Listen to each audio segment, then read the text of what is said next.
Gotta make sure this is clean before we even start. Oh, you're here on time. Did you bring the juice? Oh, thank you. This is gonna make some lovely jelly. Let's get started, shall we? Well, we'll put this back for later use, but all right, before any canning project, you wanna make sure you've cleaned out your sink and have fresh hot water in it, and make sure your counters are clean and you have enough jars ready to go, and wash them. And I just keep mine in the hot water until I'm ready for them. That way they're good and hot. And you don't have to worry about sterilization anymore as long as you're processing your food for more than 10 minutes. This video is part of Jammin' Up June 2.0, hosted by Kettle Kitchen and Bloo Self-Reliance. So next you want to make sure you have a tested recipe, and we're going to use the all-new Ball book of canning and preserving. And on page 65, they have 5 easy steps for jelly. And it will show you a list of fruit that you can use, and it will show you how much of those apples or berries you need to make 3 cups of juice. And our next step, since we have juice already canned up from the cellar, that's 100% juice. You can also use juice from the store that is labeled 100% juice, like grape juice. So let's get to making some jelly. Next, we want to pre-measure all our ingredients before we turn the stove on. So we're going to open up our jar using can opener, and hear that great seal with our 4-jar lids. And by the way, they're sponsoring this giveaway for Jammin' Up June that this video is a part of. So make sure you leave a comment down below that's heartfelt and be entered in for great prizes at the end of the month. And I'll leave all those details down in the description box for you. So we got 3 cups of juice. Now we need to weigh out. Well, you don't have to exactly weigh out, but I prefer.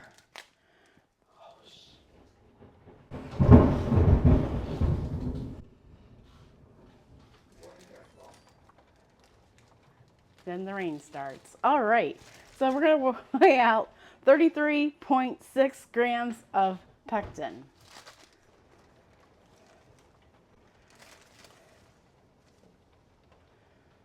This doesn't have a 0.6.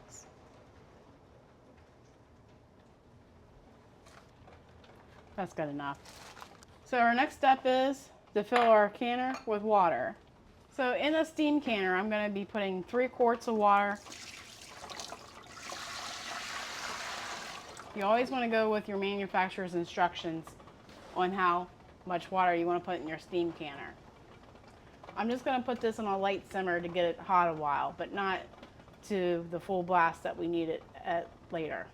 Next, all we're going to do is add our juice of 3 cups into our saucepan and our pectin. Bring this up to a warm boil that we cannot stir down. So while my juice and pectin is coming up to a boil, I went ahead and got my station set up to can. I got my lids, my rings, and my debubbler, my ladle, my funnel. There it is. And I'm going to wash this with hot soapy water just to make sure it's clean. And I just washed this already. And I'm going to wash this again just to make sure everything is clean, and get some paper towels.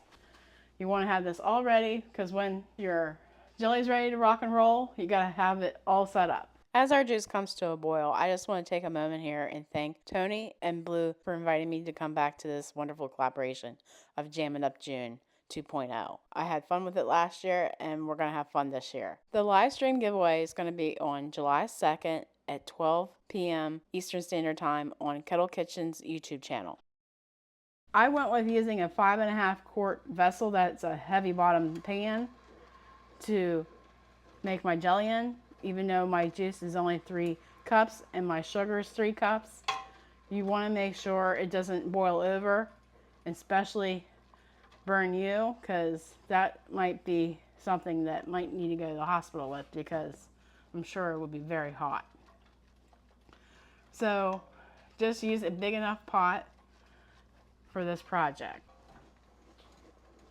I think it's still boiling. Yeah, I think it is. So, oh, yeah. So I should go ahead and add the sugar? I think so. Slowly? Yes.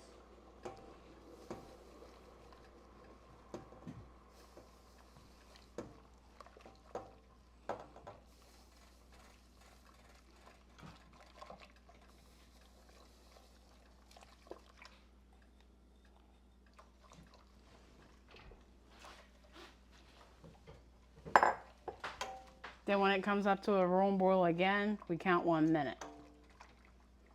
All right, who knew I was ambidextrous? Is that how you pronounce it? What was the word? Ambidextrous. I think I said it better the first time. Yeah, yeah. I am. Because when I was little, I was left-handed and my parents smacked me every time I tried to use my left hand. And that was the thing, that people didn't want anybody to be left-handed. I tend to use my left hand a lot. I'll switch back and forth.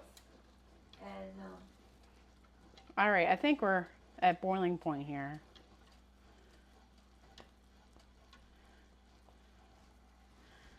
All right, let's see if I can stir it down. Is it on? Yeah.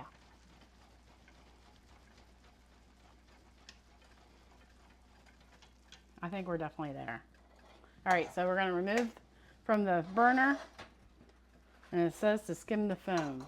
And if you don't like foam, you can add a pat of butter at this time. And it's the only time you're allowed to add dairy to your canning that is tested safe. Get rid of the whisk. You should never wash your jars longer than 10 minutes before you start canning. And you should never store your jars in your oven before you start, because canning jars are not meant for dry heat. They're meant for moist heat. And you might compromise the quality of your jar. All right, let's see.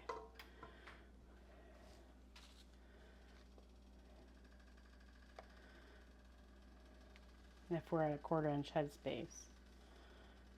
Just a little bit more.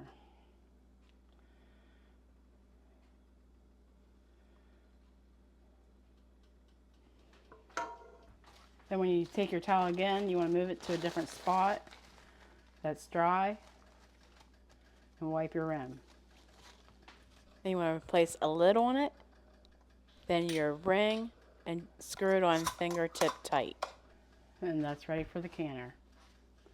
And make sure it's level the whole way to the canner. You don't want to tip that over. All right, we're going to debubble. And get some of that foam off there.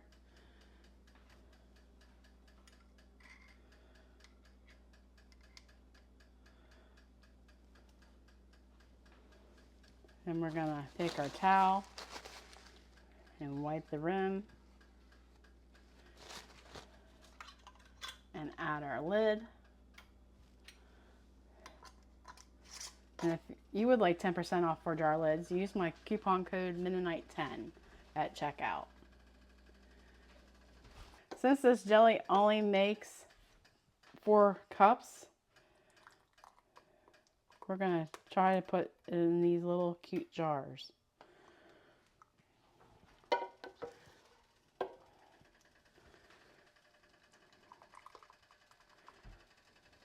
And I do have enough.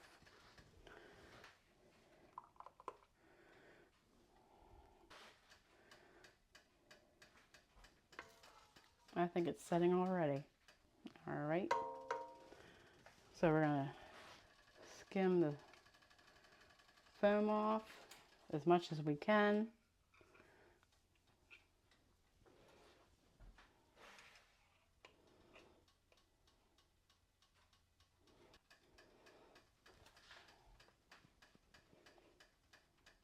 I think I'm going to need to add a little bit more.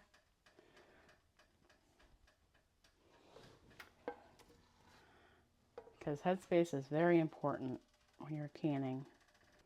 All right. And we're going to debubble.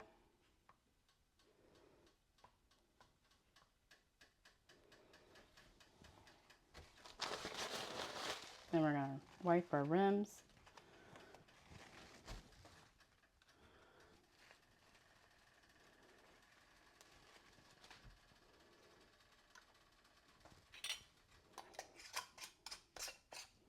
Fingertip tight. And off to the canner we go.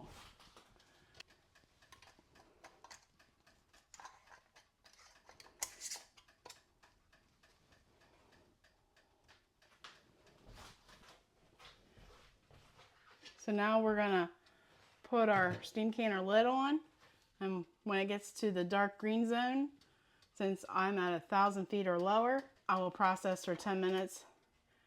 And remember, if you are at a altitude higher than 6,000 feet, you want to adjust the time for processing. So we're going to do 10 minutes when it's in the dark green zone. So while we're waiting for this to come up to pressure, I should say, we're going to sample this jelly with some peanut butter and homemade bread. And I've already had a taste of it off camera, and it's really, really good. But yep, you should be here and sampling with me. Let's see if I can do this without steaming you up. So the red stem is in the dark green zone there. So we're going to add 10 minutes to our timer. And then when the timer goes off, we'll turn the heat off on the burner and let it sit for 5 minutes before removing the lid.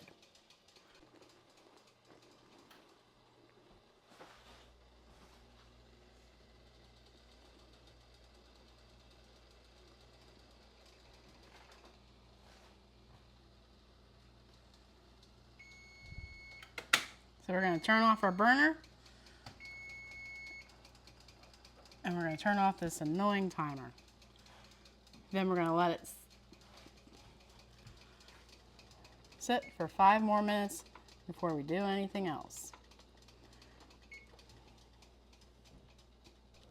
And when the 5 minutes is up, it's time to take the lid off. Remove jars from the canner to cool and set upright on a towel to prevent jar breakage that could occur from temperature differences. Leave the jars undisturbed for 12 to 24 hours. The band should not be tightened. This may interfere with the sealing process. Check lids for seals after stand time. Lids should not flex up and down in the center when pressed. Remove bands. Try to lift the lids off with your fingertips. If the lids cannot be lifted, the lid has a good seal. Wash the jars using a clean, damp cloth to remove any residue that may have siphoned from the jar during the process. Add labels and store in a cool, dry place up to a year. If you've made it this far into the video, I am sure you're loving the content of this channel. Like us on Facebook and follow us on Instagram for more great content. And may I suggest you watching this next? Take care and God bless.